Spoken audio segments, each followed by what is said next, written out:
Recently days में इस समय आप लोगों ने डॉक्टर नंबी नारायण का नाम बहुत बार सुना होगा। तो आखिर कौन है ये डॉक्टर नंबी नारायण? आप लोगों ने ये भी देखा होगा कि अभी आर माधवन की एक नई पिक्चर रिलीज़ हुई है जिसका नाम है रॉकेटरी। उसमें डॉक्टर नंबी नारायण से उनकी पूरी लाइफ जर्नी के बारे में बताया गया और कैसे उन्होंने इसरो में सर्व किया है, कैसे क्या क्या उनके अचीवमेंट्स रहे हैं और कैसे सिर्फ उनको अपनी देशभक्ति साबित करने के लिए 25 साल से ज़्यादा कोर्ट में लड़ाई लड़नी पड़ी, तब जाके उनको बेकसूर साबित हुए वो।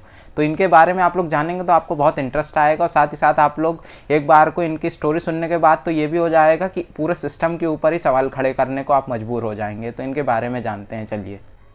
डॉक्टर नंबी नारायण हैं कौन आखिर? तो नंबी नारायण जी एक इसरो के चीफ साइंटिस्ट है, साथ ही साथ वो एक एरोस्पेस इंजीनियर भी हैं। जब इंडिया में क्रायोजेनिक प्रोग्राम चल रहा था तो वो उस प्रोग्राम को लीड कर रहे थे, उसको हेड कर रहे थे।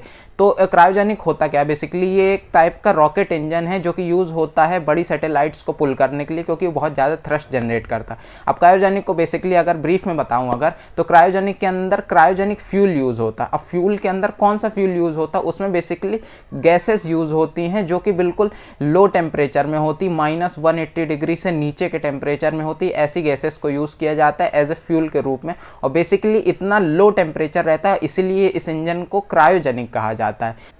डॉक्टर नंबी नारायण को रॉकेट प्रपल्शन में मास्टर्स करने के बाद नासा जाने का मौका मिला था, लेकिन उन्होंने नासा न जाने के बजाय इसरो में सर्व करने का अपॉर्चुनिटी लिया। साथ ही साथ उन्होंने विकास इंजन का डेवलपमेंट किया था, जो कि आज भी ऐसे पावर सोर्स के रूप में यूज़ होता है PSLV सैटेलाइट लॉन्च व्हीकल के अंदर।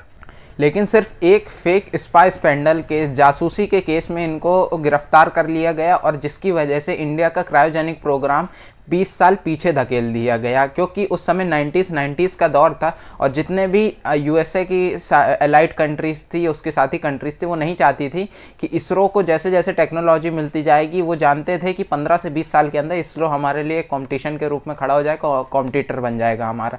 इसलिए उन्होंने जानते थे कि क्रायोजेनिक प्रोग्राम के हेड हमारे नंबी नारायण जी हैं, तो इनको किसी ना किसी तरह से फंसाया जाएगा। ये इन्होंने अपनी ऑटोबायोग्राफी में बताया कि CIA का बहुत बड़ा हाथ था मुझे फंसाने में और मेरा आधा करियर छीनने में। इसकी वजह से इसरो का पूरा क्रायोजेनिक प्रोग्राम तो धकेल ही दिया गया। साथ ही साथ जो हमारे रशिया जो हमको टेक्नोलॉजी शेयर करने को उस समय रेडी हो गया था 1992 के अंदर, उसको USA के प्रेशर की वजह से उसने भी ये डील को कैंसिल कर दिया था हमारे लिए।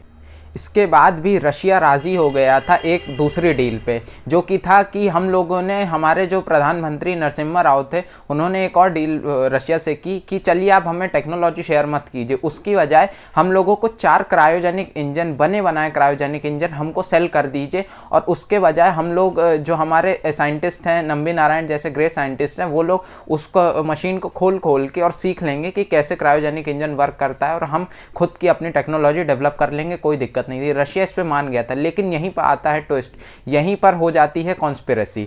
यहाँ पर नंबी नारायण जी को फंसाने के लिए एक लेडी पकड़ी जाती है जिसका नाम था मरियम रशीदा। अब मरियम रशीदा कहती है कि मेरे पास स्केच दिए गए हैं नंबी नारायण जी के द्वारा, मतलब नंबी नारायण जी ने उनको स्केच सेल किए हैं, जो कि अभी क्रायोजेनिक इंजन आए हैं वो सेल किए, उसके जो स्केच होते हैं वो बने बनाए जो डिज़ाइन है उसके इससे स्केच शेयर किए गए हैं, और वो जो उन्होंने टेक्नोलॉजी सीखी है वो मुझको शेयर कर दी गई है। जबकि यहाँ पर पुलिस को और कुछ दिमाग तो था नहीं, यहाँ पर जो है पुलिस उनको अरेस्ट कर लेती, फिर उसके बाद CBI जांच होती है, दुनिया भर के 50 दिन तक उनको अरेस्ट रखा जाता है, अपनी जांच वाच पड़ताल की जाती है, उनके साथ कई सारे मारपीट भी की जाती है। इसकी वजह से उनका मोरल बिल्कुल डाउन हो जाता है, और उन लोगों ने यहाँ तक कि बहुत ज़्यादा प्रेशराइज किया जाता है उनको कि हाँ तुम बोलो कि तुमने सेल किया था पाकिस्तान को ये टेक्नोलॉजी। और मरियम रशीदा कह रही थी कि ये टेक्नोलॉजी जो स्केच मुझे शेयर किए गए हैं वो मैं पाकिस्तान को बेचूंगी, और पाकिस्तान को एक तरह से इनको देशद्रोही घोषित कर दिया जाता है।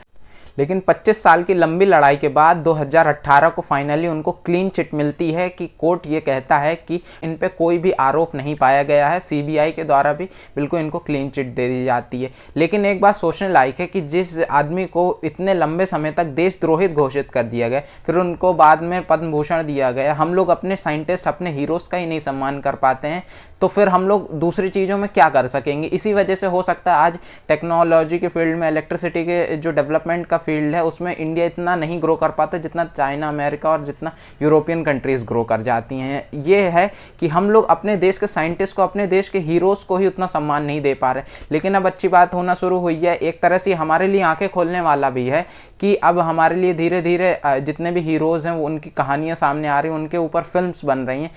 फाइनली जाके 2019 में डॉक्टर नंबी नारायण जी को पूरे देश में सम्मान के साथ पद्म भूषण दिया जाता है और साथ ही साथ 1999 के अंदर हमारी जो क्रायोजेनिक टेक्नोलॉजी थी वो फंक्शनल हो गई थी इंडिया के अंदर, इसरो में। और इसमें ये कई सारे ट्विस्ट आते हैं, कैसे जो बाहरी प्रेशर हैं और इंडियन पॉलिटिक्स में जो कुछ पॉलिटिशियन हैं जो कि नहीं चाहते हैं कि हमारा देश का भला हो, वो ऐसे प्रेशर करते हैं और हमारे जो जुडिशियल सिस्टम है, इतना ये जो कॉम्प्लेक्स सिस्टम है, इसके अंदर कई सारे निर्दोष लोग फंस के रह जाते हैं। तो इसके बारे में जो भी आपका ओपिनियन है वो कमेंट बॉक्स में लिख के बताइएगा। मिलते हैं नेक्स्ट वीडियो में। जय हिंद, वंदे मातरम।